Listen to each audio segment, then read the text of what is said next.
بسم الله الرحمن الرحيم الحمد لله رب العالمين والصلاة والسلام على نبينا محمد وعلى آله وصحبه أجمعين أما بعد فالسلام عليكم ورحمة الله وبركاته أهون ያለንበት ወር እንግዲህ እንደሚታወቀው ዙልሂጃ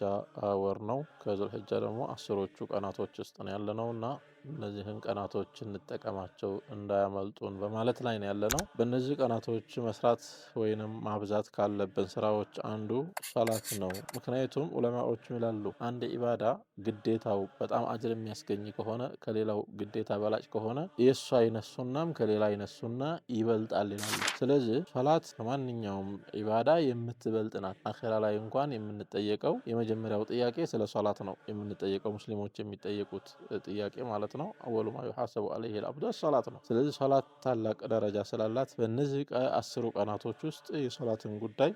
ልዩ ቦታ ወይንም ትኩረት ልንሰጠው ይገባል ዋጂቡንም ማለት ነው ሱና ብቻ አይደለም ዋጂቡን ሶላት ትኩረት ልንሰጠው ይገባል በጀማዓ ልንሰግድ ይገባል አላህ Subhanahu Wa Ta'ala በሚፈልገው መልኩ ልንሰግድ ይገባል الصلاه صله بين العبد وربه ነው ሶላት ባሪያና ጌታን የምታገናኝ መስመር ናት በዚህ ጊዜ ይሄንን መስመር ነው አጥብቀን መያዝ የሚኖርብን ማለት ነው እንደዚሁ ከግዴታ ሶላት በኋላ ደግሞ በጣም ልናተኩርበት የሚገባው ሱናዎች ላይ ነው ራዋቲቦች አሉ ግዴታ ሶላትን ተከትለው የሚመጡ ቀብልያ ባዕድያ የምንላቸው ሱናዎች አሉና እነዛ ላይ ልንዘናጋ አይገባም በማንኛውም ጊዜ ልንዘናጋ አይገባም በእነዚህ በ10 ቀናቶች ውስጥ ግን እነዚህ ራዋቲቦች ቀብልያዎች ባዕድያዎች አጅራቸው የተለየ ስለሚሆን ሊያመልጡን አይገባም ነው ከዛ በኋላ ቂያመ ለይልም ዊትርም ሱነን ሙጥለቃም የተቻለን ያክል ሶላት ማብዛት ያስፈልጋል ረሱል ሰለላሁ ዐለይሂ ወሰለም አንድ ጊዜ እሳቸው ጋር አድርኩና ይላሉ ረቢዓት ኢብኑ ከዕብ አልአስለሚ የሚባሉ ሱሐባ ከአህሉ ሱፋ ናቸው ረሱል ሰለላሁ ዐለይሂ ወሰለም ቤት ያደርኩኝ አንዳንዴ የውዱ ውሃ አቀርብላቸው ነበር እንደዚሁ ደግሞ የሚያስፈልጋቸውን ሐጃዎች አደርግላቸው ነበርና ረሱል ሰለላሁ ዐለይሂ ወሰለም ደግሞ እንደሚታወቁ ቻር ናቸው ደግ ሰው ናቸው ሰው ውለታ ውሎላቸው ውለታ ከፋይ ናቸው ውለታ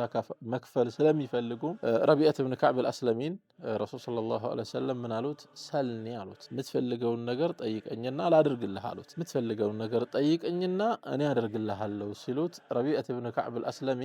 ምንን ጠየቁ አስአሉከ ሙራፈቀተከ ፊል ጀና አሉ ጀነት ውስጥ ካንተ ጋር መሆንን ነው የምፈልገው የርሶ ጎረቤት የርሶ ጓደኛ መሆን ነው የምፈልገው አላቸው ረሱል ሰለላሁ ዐለይሂ ወሰለም አወገይረ ذلك ሌላ የምትጠይቀው ነገር የለህም ሲሉት ረሱል ሰለላሁ ዐለይሂ ወሰለም قال هو ذا ይሄን ነው የምፈልገው አላቸው ምን አሉት ረሱል ሰለላሁ ዐለይሂ ወሰለም አዒኒ على نفسك بكثرة السجود አሉ ግዳውስ ሱጁድ በማብዛት እገዘኝ አሉ ረሱል ሰለላሁ ዐለይሂ ወሰለም ስለዚህ ከረሱል ሰለላሁ ዐለይሂ ወሰለም ጋር ጀነት ጋር ለመድረስ ሱጁድ ማብዛት ነው የሚያስፈልገው ማለት ነው በእነዚህ በ10 ቀናቶች ውስጥ ሲሆን ደግሞ የተለየ ደረጃ ይኖረዋል ይሄን ለማለት ነው እንጠንክር ወሰላሙ አለይኩም ወራህመቱላሂ ወበረካቱ